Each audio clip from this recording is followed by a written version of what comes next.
بسم الله الرحمن الرحيم الحمد لله رب العالمين والصلاة والسلام على أشرف المرسلين وعلى آله وصحبه أجمعين أما بعد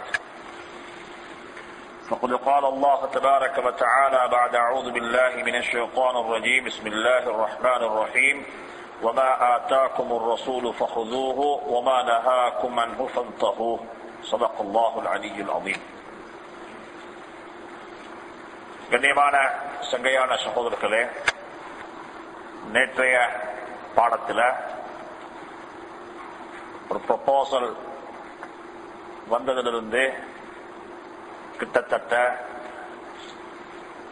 நிக்காஹுடைய எல்லை வரைக்கும் உள்ள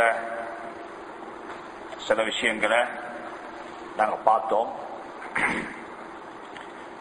அதுல குறிப்பாக நேற்றைய தலையங்கத்தில் அதே சம்பந்தமாக இன்னும் 2 விஷயங்கள் நான் முக்கியமான சில நோட்ஸ்களை மறந்துட்டேன். அதுல ஒன்றுதான், எனக்கு யார ப்ரொபோசல் பண்ணப்பட்டிருக்கிறதோ அந்த பெண்ணுடைய அழகு, அந்த பெண்ணுடைய தீன், அந்த பெண்ணுடைய பணம், அந்த பெண்ணுடைய இதெல்லாம் பார்க்கணும் என்று ஒரு லிஸ்டோடு சொன்னேன். அதுல முக்கியமான ஒரு பாயிண்ட் ஒன்று தான், இதையும் பார்த்துக் கொள்ளணும்.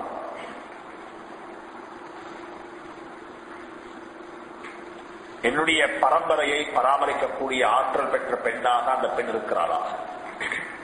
என்னுடைய குழந்தைகளுக்கு தாயாக இருக்க தகுதியானவனா? என்னுடைய குழந்தைக்கு தாயாக இருக்க தகுதியானவனா?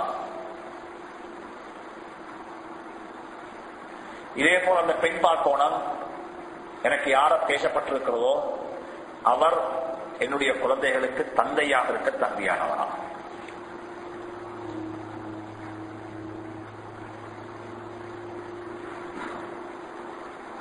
உலகத்துல எப்பயுமே நாங்க பார்க்கிறது, நல்ல ஒரு வாப்பமாக இருக்கணும், நல்ல ஒரு தாயாக இருக்கும். அப்படி என்றிருந்தால் அவர்கள் நல்லவர்களிடத்தில் வளர்ந்திருக்கணும். இஸ்லாம் என்ன சொல்லுதுண்டா, நீங்க பார்க்கணும் கட்டாயம் அந்த குழந்தைக்கு, எனக்கு பேசப்பட்டிருக்கக்கூடிய ப்ரொபோசல் செய்யப்பட்டிருக்கக்கூடிய அந்த பெண்ணுக்கு என்ற குழந்தைகளை பராமரிக்கக்கூடிய ஆற்றல் இருக்குதா? எப்படி வளர்க்க போறார்? இது ஆக முக்கியமாக பார்க்க வேண்டிய அம்சம். நீங்க சண்டே அப்சர்வர்ல அந்த ஃப்ரண்ட் பேஜ்ல வர போட்டோவை பார்த்து பொண்ணடிப்பீங்கன்னு இருந்தா உங்களுக்கு என்ன செய்ய முடியாது. அவன் நிச்சயமாக அவங்களோட பிள்ளையை பராமரிக்க மாட்டான். அவன் நாளைக்கு எங்க சரி பேஸ்ட கொடுப்பாங்க. அவங்களோட பிள்ளைங்க இருக்கும், டேக்கியா சென்டர்ஸ் நீக்கும். இன்னைக்கு எல்லாருடைய பிள்ளைகளும் ஜெனரலாக சொல்ல போனா டேக்கியா சென்டர்ஸ்ல இல்ல, ஆனா டேக்கியா சென்டர்ஸ் மாதிரி உள்ள எங்கட உட்லைக்கிறாங்க. தெரியுமா அர்த்தம் கண்டு? எங்கட புள்ள டேக்கியா சென்டர்ஸ்ல இல்ல, ஆனா எங்கட பிள்ளைகள் எங்க வளருது? டேக்கியா சென்டர்ஸ் போல இருக்கக்கூடிய எங்கட வீட்டை தான் வளருது. அப்படி என்ன அர்த்தம்? 100% அந்த புள்ளைய பராமரிக்கிறது, பார்க்கிறது, ஃபீட் பண்றது, உடுப்பு மாத்துறது, அந்த குழந்தைக்கு செய்ய வேண்டிய அத்தனை விஷயத்தையும் செய்வது யாரு? Servant girl. அந்த வீட்டுல servant girl. It's like a daycare center. உமக்கு எந்த டச்சும் இல்லை.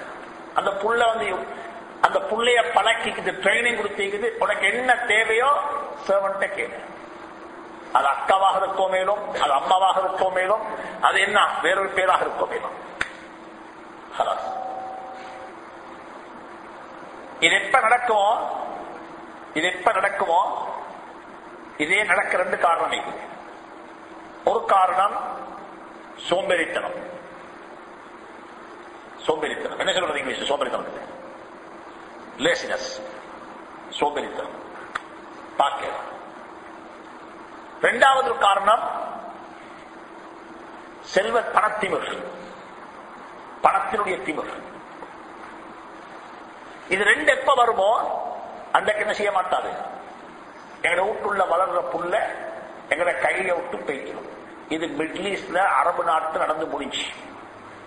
அரபியில பிள்ளைக்கு அரபி தெரியாது, ஆனா பிலிப்பைனும் தெரியும். அரபியில பிள்ளைக்கு அரபு தெரியாது, ஆனா சிங்களம் தெரியும். அரபியில பிள்ளைக்கு அரபி தெரியாது, ஆனா தாய்லாந்து பாஷை தெரியும். ஏன் காரணம்? 100% அந்த புள்ள பழக்கப்பட்டிருக்கிறது யாரோட? கலாச்சாரம் அப்படியே போயிட்டு, கலாச்சாரம் அப்படியே போயிட்டு. அதனால சொல்லப்பட்ட இது பொன் பார்க்கக்குள்ள பார்க்கணும். இவருக்கு என்ன கட்ஸ் இருக்குது எந்த புள்ளைய வளர்க்கறதுக்கு, இதுக்கு என்ன கட்ஸ்? குறிப்பாக பார்க்கணும் தாய் இருக்குது. என்ன கல்யாணம் முடிச்சிருதே இதுக்கு இல்ல, ஒரு என்ஜாய்மெண்ட் இல்ல, ஒரு ரெஸ்பான்சிபிலிட்டி. ஒரு ஜெனரேஷன் உருவாக்க போறேன். இந்த ஜெனரேஷனை டேக் கேர் பண்ற பொறுப்பு யார கையில கொடுக்க போறேன்? இந்த கம்பெனிக்கு ஒரு மேனேஜர் வாங்க போறோம், ஒரு மேனேஜர் இருக்க போறேன், ரிக்ரூட்மெண்ட் பண்ண போறேன். எப்படிப்பட்ட இன்டர்வியூ! சுபஹானல்லாஹ். முதலாவது இன்டர்வியூ ஒரு லெவல்ல, இரண்டாவது இன்டர்வியூ இன்னொரு லெவல்ல, மூணாவது இன்டர்வியூ யாரோட? ஒரு டைரக்டர். என்னத்துக்கு? என்ன கம்பெனியை பாதுகாக்கணும், கம்பெனியோட எசன்ஸை பாதுகாக்கணும். இந்த எசன்ட் இன்னைக்கு இருக்கு, நாளைக்கு இல்லா போயிடும். இன்னைக்குள்ள முக்கோலி வச்சிருவோம் மில்லியன், நாளைக்குள்ள முக்கோலியை கீழே வைக்கிறோம். ஆனா உங்களோட வீட்டுள்ள அசெட் இருக்குது, உங்களோட புள்ள இந்த அசெட்டுடைய பொறுமதி தெரியாது. மௌத்துக்கு பிறகும் இது இருக்கும். அப்படியே நீங்க மௌத்தாகிடுவீங்க, அசெட் இருக்கும். அதை செய்யக்கூடிய ஒரு பொறுப்பு, ரெஸ்பான்சிபிலிட்டி உள்ள ஒரு மேனேஜிங் டைரக்டர் தான் நம்மளோட வைஃப். அதனால கட்டாயம் பார்த்துக்கொள்ளணும். புள்ள கிடைச்ச டைம் இருக்குது, அது கிடைச்ச எப்பயோ இருக்குது, காலம் இருக்குது. ஆனா இப்பே பார்க்கணும், எனக்கு பிறக்கிற புள்ளைக்கு இந்த பெண் தாயாக இருக்க தகுதியானவதா. எல்லாருக்கும் தெரிஞ்ச ஒரு ஹிஸ்டரி தான், சம்பவம் தான் இது. அதில் தொடர்பு அல்லாஹு தஆலா இடத்துல வந்து ஒரு வாப்பா கம்ப்ளைண்ட் பண்ற ஒரு புள்ளைய பத்தி, மகனை பத்தி கம்ப்ளைண்ட், முறைப்பாடுகள். என்ன மகன் இப்படி, என்ன மகன் இப்படி, என்ன மகன் இப்படி. மறுபடி அல்லாஹு தஆலா எல்லாம் கேட்டு போட்டு மகனை புத்தி சொன்னாங்க. மகன் கேட்டுக் கொண்டிருந்த புத்திய எல்லாம் முடிச்சு கேட்டாரா, ஃபராகத்தை நீங்க முடிஞ்சிட்டீங்களா, உங்களோட பேச்சுவார்த்தை முடிஞ்சா? முடிஞ்சு. மகன் கேட்டாரு, அந்த புள்ள கேட்குது ஹலீஃபாவை பார்த்து, நான் உங்க உங்கள்கிட்ட கேட்கவா? என்ன சொல்லுவா, கேளு. என் வாப்பா எனக்கு என்ன செய்யணும் அதை சொல்லுங்க. நீங்க வாப்பா வந்து கம்ப்ளைண்ட் பண்ணினாரு, நான் வாப்பாக்கு செய்யாத பத்தி கம்ப்ளைண்ட் பண்ணினாரு. என் வாப்பா எனக்கு என்ன செஞ்சிருக்கணும்? சுபஹானல்லாஹ், ஒரு நியாயமான கேள்வி. என் வாப்பனுக்கு என்ன செய்யணும்? வாப்பான்றது அக்கௌண்டன்ட் அல்ல. ஒரு வாப்பான்றது யாரு? பைனான்ஸ் ஹப் அல்ல. இந்த வீட்டுல வாப்பா யாரு? ஒரு பைனான்ஸ் ஹப். அவன் சல்லி எதுக்கும் வாப்பாட போன எல்லாம் பெட் வாங்கி தருவாரு, போல் வாங்கி தருவாரு, கம்ப்யூட்டர் வாங்கி தருவாரு, ட்ரிப்போ காசு தருவாரு. இதுக்குதான் வாப்பா. Rather than nothing.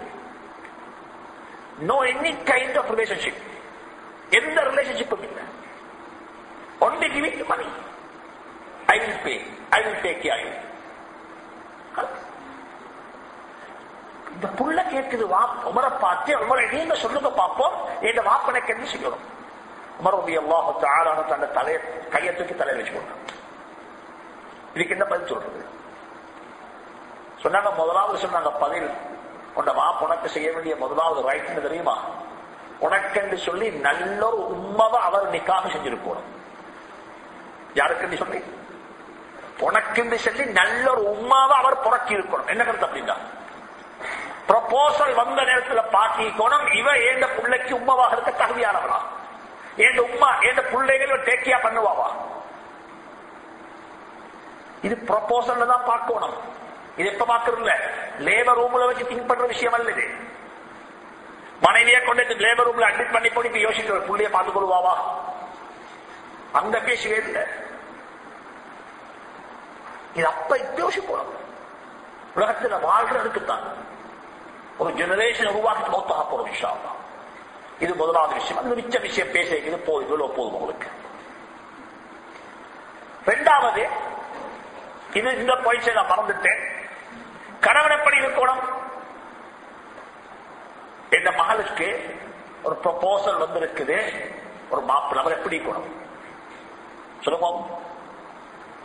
அவர் ஆம்பளையா இருக்கணும். அவர் யாரா இருக்கணும்? யாரா இருக்கணும்? ஆம்பளை. எல்லா மருமக்களும் ஆம்பளை அல்ல. தோட்டத்தில் ஆண்களாக இருந்தாலும் செயல்பாட்டில் பெண்களாகத்தான் இருக்கிறார்கள். நான் ஆம்பளை.